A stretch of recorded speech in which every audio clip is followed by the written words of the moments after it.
voz de los protagonistas. Contacto telefónico.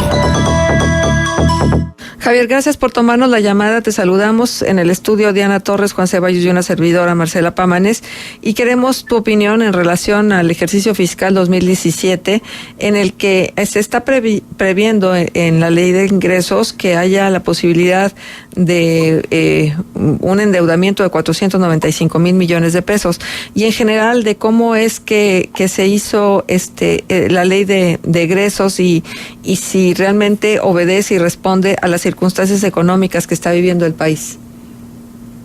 Sí, buenos días, Marcela. Buenos días, Juan, Diana. Gracias por esta oportunidad. Yo te diría que tanto el presupuesto de ingresos o ya la ley de ingresos como la propuesta de presupuesto de ingresos se está enviando al Congreso de la Unión en un contexto de muchísima volatilidad, con un costo a la baja en las materias primas y una incertidumbre en el precio del petróleo. Particularmente en el caso del ingreso, pues el impacto es mayor, dado la dependencia histórica inercial que se viene teniendo del ingreso petrolero y de la plataforma de producción. Hay variables adicionales que impactan esta perspectiva, que tiene que ver con el tipo de cambio, la tasa de interés y el crecimiento económico. Estas 3 o 4 variables definitivamente tienen una influencia definitiva en la expectativa de ingreso de la Federación. Sin embargo, te diría que en los 3 últimos años, ha habido una tendencia a la baja de la dependencia del ingreso petrolero. Esto en parte por la incertidumbre del precio del petróleo y también por el comportamiento de la recaudación tributaria, que ha venido creciendo y ha sido hasta la fecha el seguro de contención que ha permitido al gobierno federal mantener el nivel de gasto y el nivel de ingreso en proporciones más o menos convenientes. Ahí de alguna manera entre el nivel de endeudamiento, yo diría que la mayor parte del endeudamiento es inercial. Tiene que ver con compromisos contraídos, con pago de pensiones, con pasivos laborales que se convirtieron en pasivos financieros, particularmente los de Pemex, y con la baja tasa de crecimiento económico que se ha venido observando en los últimos años, que no ha sobrepasado el 2.5%. El porcentaje de endeudamiento se estima normalmente con respecto al crecimiento económico, al PIB, a la tasa de crecimiento. A menor tasa de crecimiento, mayor techo o mayor endeudamiento. A mayor tipo de cambio, pues mayor endeudamiento. Uh-huh. Ahora, Javier, comentábamos hace un momento con el senador Luis Fernando Salazar la postura en función de notas como la que hoy se publica en el Siglo de Torreón, y que hablan del exceso en gastos en Los Pinos, pero no nada más en Los Pinos, sino también se habla de un exceso de gastos en turismo, en la función pública, en la propia Secretaría de Hacienda y Crédito Público. Y la pregunta que le hacíamos a Luis Fernando y te la hacemos a ti es, bueno, ¿para qué entonces tanto quebrarse la cabeza y tanto ajustar las cuentas para que terminen gastando exactamente lo que quieran? Y entonces se hablaba de unas partidas secretas. Mientras que siga habiendo partidas secretas, estas serán gastadas a discrecionalidad, y eso no favorece la transparencia ni el ambiente de confianza que está necesitando el país. Bueno, mira, yo te diría que más que partidas secretas, lo que ha habido es una alta discrecionalidad en el ejercicio del gasto. El Congreso de la Unión aprueba un presupuesto y establece techos presupuestales por dependencia, por ramo administrativo, por ramo general, y el ejercicio del gasto no siempre se observa conforme el techo autorizado. Ahí hay 2 temas que me parecen importantes: eliminar la discrecionalidad en el ejercicio del gasto, particularmente en aquellos mecanismos que están a disposición de la Secretaría de Hacienda y que no son controlados por el Congreso de la Unión ni por ninguna otra instancia. Y por el otro lado, fortalecer los mecanismos de seguimiento, de evaluación, que permitan sancionar cualquier distorsión que se presente en el ejercicio del gasto. Si bien es cierto, el presupuesto de egresos que aprueba el Congreso de la Unión es un presupuesto, es una proyección de gastos, estos no deben de ser motivo para que en el ejercicio mismo del presupuesto se observen distorsiones o se puedan derivar acciones de mayor gasto que no están aprobados en el Congreso. Me parece que mayores controles, mayor seguimiento y obviamente menos discrecionalidad a través de reformas a algunos mecanismos de asignación de recursos a las dependencias federales. En el presupuesto que estamos analizando, tenemos hasta el 15 de noviembre para autorizarlo. Hay hay discusiones que tienen que ver mucho en ese sentido para establecer controles, criterios, mecanismos, para no dejar a la Secretaría de Hacienda que en el ejercicio del gasto tengamos modificaciones en el presupuesto que no fueron autorizadas por el Congreso de la Unión.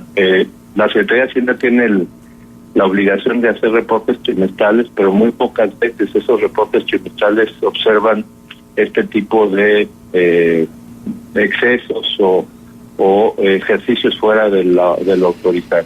Esto quiere decir entonces que si cobijas de más a una dependencia, en este caso la Presidencia de la República, entre otras, ¿tienes que descobijar a otras? En parte porque el presupuesto no es tan flexible, depende mucho del ingreso, y a veces lo que sucede es que esa discrecionalidad es la que afecta el que se cumplan objetivos y metas en otros programas.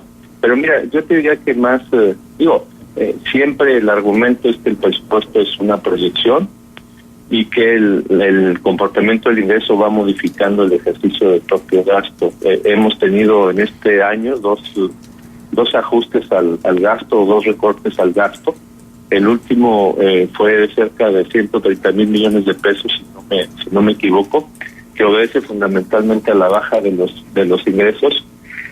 Yo te diría que en ese sentido lo que es importante es observar la calidad del gasto y evitar que asignaciones a infraestructura, a salud o educación se vayan a gasto en comunicación social o a gastos que no se justifican. Y ahí me parece importantísimo pues fortalecer todos los mecanismos de fiscalización y seguimiento y de sanción que puedan de alguna manera encauzar comportamientos adecuados en la asignación, en el ejercicio del gasto. Lo que luego sucede es que el presupuesto ya autorizado, anunciado en enero, en febrero, sufre modificaciones, y lo que es una asignación, por ejemplo, al sector agropecuario de 230 mil millones, 130 mil millones, ya cuando es anunciado el presupuesto modificado es de 120 mil millones. Ya tenemos de arranque una perspectiva menor en el piso de gasto de una dependencia o de un sector. Entonces, lo que me parece importantísimo es establecer los controles y evitar la discrecionalidad. El presupuesto de este año viene ajustado de entrada, muy ajustado, en cerca de 240 mil millones de pesos. Hay impactos negativos en áreas sustantivas que a mí me parece que son prioritarias.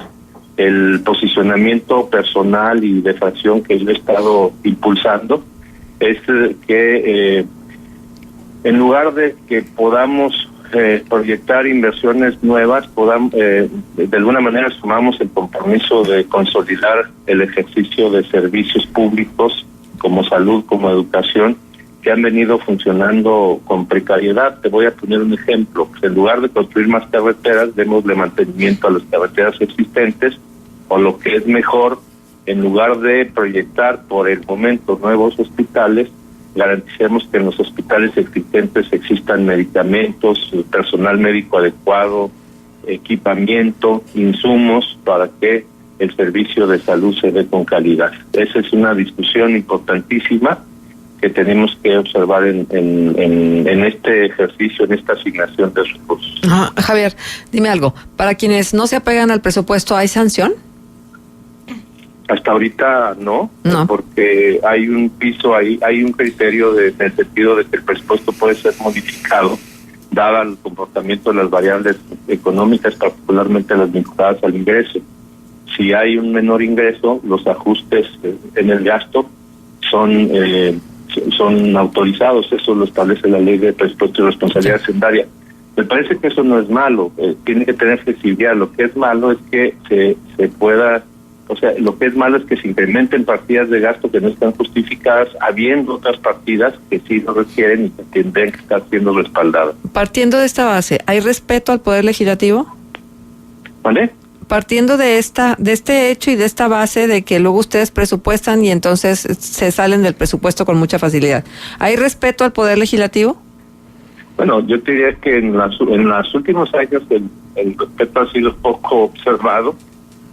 Las reformas al sistema, a las leyes que integran el Sistema Nacional Anticorrupción le dan mayores facultades al Poder Legislativo vía la Auditoría Superior de la Federación para sancionar, para dar seguimiento al ejercicio presente del presupuesto y no post ejercido, ¿me explico? Uh-huh. Esa me parece que es una variable importantísima. Ahora, el mal gasto, las modificaciones del presupuesto no solamente se observan a nivel del gobierno federal, también se han observado a nivel de los gobiernos estatales y municipales. Mira, el concepto que refleja mucho o un mal gasto o un ejercicio inadecuado es el llamado subejercicio de partidas. Y en el ramo 33, que es el ramo de aportaciones, tenemos subejercicios recurrentes de más de 200,000 millones de pesos. Es decir, recursos asignados que no se ejercen en ramos tan importantes y prioritarios como salud, como educación, como seguridad. Y el ramo 33 son transferencias a estados y municipios principalmente. Bien, pues Javier, muchas gracias por estar con nosotros y por responder estas dudas que tienen que ver con el dinero y además tienen que ver con una situación económica no muy boyante para el país. Así es, Marcela, al contrario, gracias a usted. Hasta luego, gracias, Javier Guerrero. Estuvo con nosotros, vamos a ir a la pausa comercial, regresamos enseguida, 8:45, 16 grados centígrados la temperatura. Contextos. El programa líder en la radio hablada en La Laguna. Antes de la pausa, entérate.